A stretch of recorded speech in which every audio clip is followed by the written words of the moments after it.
There's stuff. This team has some stuff that they're dealing with now as they try to put the Clippers out.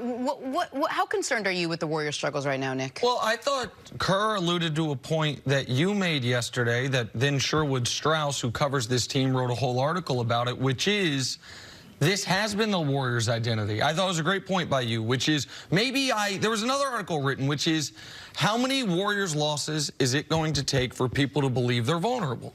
And I realized, man, that article was speaking right to me.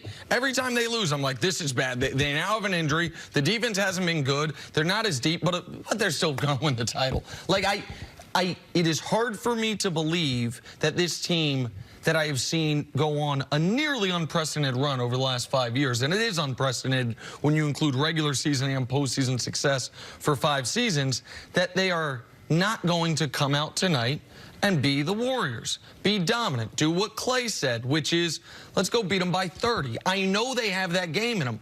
Every game in the series until the previous one, they had at least a 20-point lead in. Yep.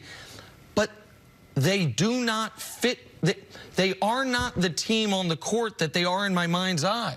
And a lot of it is about defense. And it's a point that we've been talking about all year. And a lot of it is about they are yet to have consistently where Steph and KD sync up together and are great simultaneously, right? Like, KD was unbelievable in Game 5, and Steph had a rough night. KD was unbelievable in Game 4. Steph had a really rough night. Steph was unbelievable in Game 1. KD was fine. Like, so if those two guys aren't syncing up and their defense is vulnerable, that's how they all of a sudden get to a 6th game in a series. But there's a reason why the history of the NBA has teams struggling when they try to three-peat. And not only three-peat, let's go back. That was interrupted by some of the greatest basketball we've ever seen by LeBron James.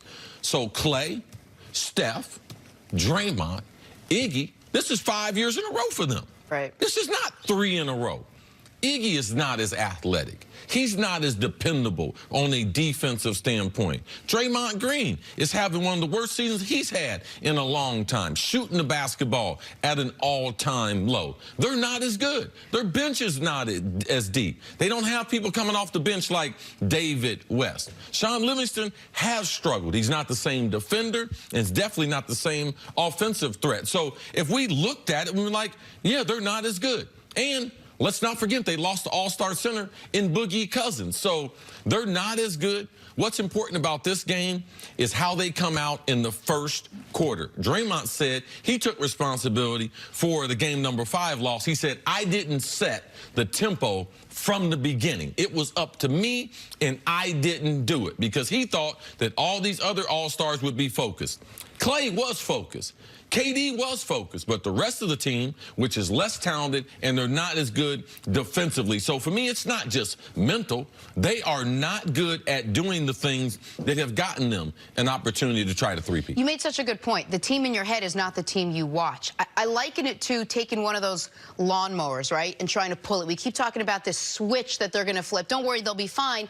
They pull it, it revs for a little bit, they have a good game, a 30-point game, whatever, and then it goes back down. And you pull it, and you want it to get going because you think the next pull is going to be the time where this turns into the team that's in your head. And for the last couple of years, it has been. And this year, same way it has been in the regular season, it hasn't been. Well, this is what I'll say about tonight's game.